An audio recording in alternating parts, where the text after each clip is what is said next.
Trahoere mai ora na whaahua tātou i tō tātou wharere whaahur ai te i hora nei, i roto i te e apotopotono nā tātou. I te i horo hono maho e te awhaiho nei, wahare atu nā tō tāwini no Hit FM nei e wharere i te tāwana oire no puna awia nei. Simplicio Lison, i roto i te tere no rātou, nā rātou i mo wharehapit a, hau atua o wharere watu tō tāwini ana i te wharehapit a. No puna vai, ape atu ohia mai o ia e te whaateri hau no te pēo tapit a, e tanu atu i te tei atua o te mautia. No te whahonu atu i te tungprau na tātou, wharo mai tātou i tōna mōmano, nātou i te reo teiti, e te reo wharain. Kia ora nā tāwana i te mhana te tere harera o tō mumero tāpora oire, i roto i te wharehapira, e hana te wha. Wea mō, me te mātou hia hoa paura te matahiti, e tomora te rutu i tātou mō wharehapira no ti ora e haturu, tātou mō wharehapira i te umuara au te matahiti. E utarena hia moe hoa te upuara uha moruru i hara, nā te tianira tō tātou whātare hau, o tā uha maruru nei. O te apiti tō mei te whanahora tātou i te mahana, e tēnu atu i tō tātou matahiuhi o vice-rector, o tātou mei oi i te pupui nei, e me e maruru hia, apiti hia mei e tō tātou mō matahiuhi o, e te mō mero apora oire, e tēnu atu mō whiaro e hipot oire nei. Mi te rea hoa tātou i mea paura no teiti, har tātou hi oi tō tātou mō wharehapira, tiuru tātou mō tomari, rutu i tātou mō piha, mi mai tei ane. Te mei o ohia nei, me te pupui mai, te i tērā tātou e, nau mai tei te parau no tātou hapira, e te rea te mea hina arohia i manuia tātou mō tomari. Te mea ratawana te i ora te tei whaanhor ai, rewa hia rei wharehapina, no te i mo tomari hopoi atu i te whenua New Terani.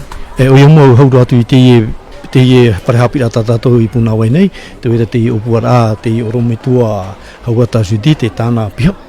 O te retu i te hepete mua nei, te retu i te whenua New Terani, ri aupa i te mau au tau i rā, e te tei wharehapira i o.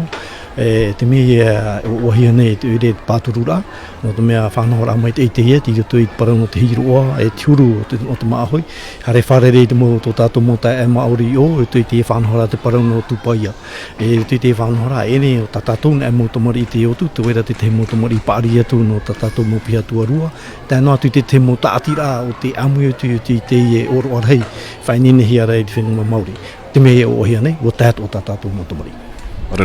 Marururo. Tamana cette journée de visite dans les écoles. Oui, tout à fait. Donc, je crois que c'est un moment important prévu dans la scolarité de nos enfants, habituellement donc tous les ans. Il y a la visite du maire et de son conseil municipal au sein de nos structures scolaires. Une manière pour nous de nous rendre compte de l'état de nos bâtis et comment sont accueillis nos enfants. Et je dois dire que toute notre satisfaction ce matin d'avoir aussi Madame la ministre qui nous accompagne, ainsi que Monsieur le vice-recteur, que je remercie également. C'est bien la première fois que Monsieur le vice-recteur visite nos écoles. C'est une joie. Et donc de l'avis de tout le monde, nous avons pu voir donc les conditions excellentes dans lesquelles sont accueillis nos enfants. Bon, bien entendu, il y a certains endroits qui méritent un peu plus d'attention. Il y a des travaux qui ont été prévus, mais très globalement, nous sommes très satisfaits des conditions dans lesquelles sont accueillis nos enfants. Il y a ce voyage aussi des enfants à la Nouvelle-Zélande. Oui, tout à fait. Et le conseil municipal est heureux de soutenir ce projet culturel, d'échange culturel avec nos frères maoris. Nos enfants, donc une classe en tout cas dirigée par Madame Hawata Judith pour la cité, donc va faire le déplacement et va bénéficier bien sûr d'un accompagnement à la fois du pays mais aussi de la commune, des parents d'élèves, pour soutenir ce projet d'échange culturel avec des classes de Nouvelle-Zélande, donc maori, dans le cadre d'une immersion culturelle. Et je crois que c'est vraiment formidable pour nos enfants de pouvoir vivre cette expérience. Et donc on les soutient dans le cadre de ce projet. Merci. Merci. Traia hoere mā tātou mō e a potopoto no te horanei, ia mai te iro tātou te tātuara o te iemhana.